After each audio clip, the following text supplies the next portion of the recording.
You may have spent some time visiting a rural community, but what if you found yourself living there after giving up life in the city? Well, that's been the experience for a group of women in Kansas who have begun sharing their stories as they make their own country connection. Yes. Well, I'm getting ready and I hear that. For couples Kim and Adam Baldwin, who met online, and Katie and Derek Sawyer, who met through a friend, it was matches made in heaven with marriages in the Heartland. Two couples where each bride-to-be was trading her previously urban life for a future on the farm. For Katie, those plans involved some advice from Mom. She gave me fair warning that if you move to the farm and you become a farm wife, life is completely different. The farm dictates your life. You don't dictate the farm. And what about Kim? You gotta know how this stuff works. The first year was definitely a learning experience. I'm not gonna lie, it still is. See if you can find the switch. I was exposed to agriculture, but nothing like what I'm experiencing on a day-to-day basis out here. Lefty-loosey, righty-tighty, right? Yeah, I'm just concerned that I might break something. So I think I just broke a nail. I just broke it in the drill when I was looking for that tab doohickey. I often tell people it's like I went back to school to learn a new profession.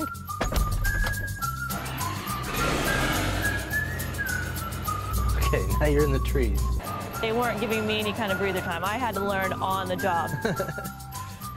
She has learned a lot, and it's really exciting to see how enthusiastic she has always been about it. She's come a long ways. Starting any marriage demands a period of adjustment, adjusting your style to that of your partner. Well, I'm the list maker, the to-do person, and I have to accomplish certain things by certain points. And after meeting Adam and marrying Adam, I've realized to just chill out a little bit. I still have my moments. Well, I think part of it's being a farmer. You make a list and it rains and then it's screwed up, and so you can have you just need to know what needs to get done next, and you just kind of keep going down your list. But learning new skills is a two-way street. He knows how to run a sweeper now. He is learning to load dishes in the dishwasher. We're still working on that one. And landscaping and pruning, weeding, that's a fun one, and watering plants. You know, we got a routine down, so he's learning a little domestication. But their move to the farm has also given Katie and Kim a chance to share their experiences through social media.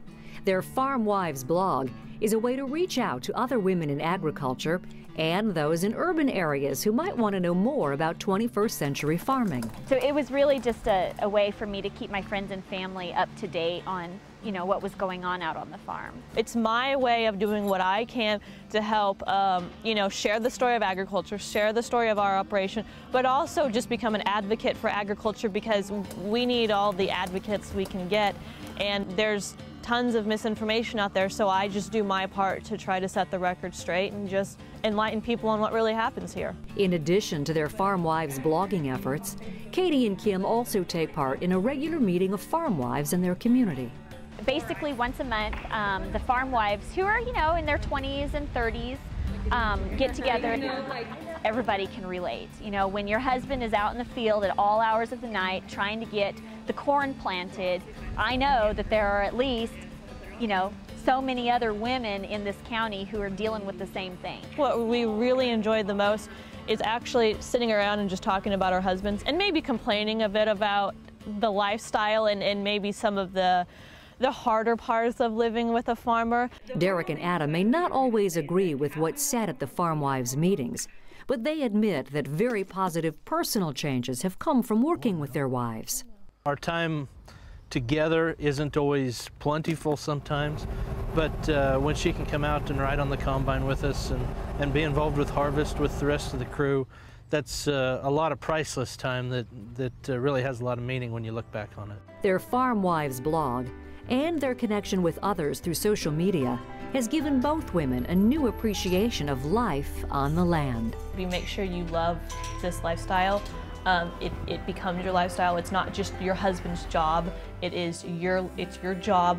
It's your lifestyle. There's, you know, 1.5% to 2% of the U.S. population are people involved in agriculture. So if I can somehow connect with people out there to show them kind of what we do and what our husbands do, I think that's a positive to what we're doing.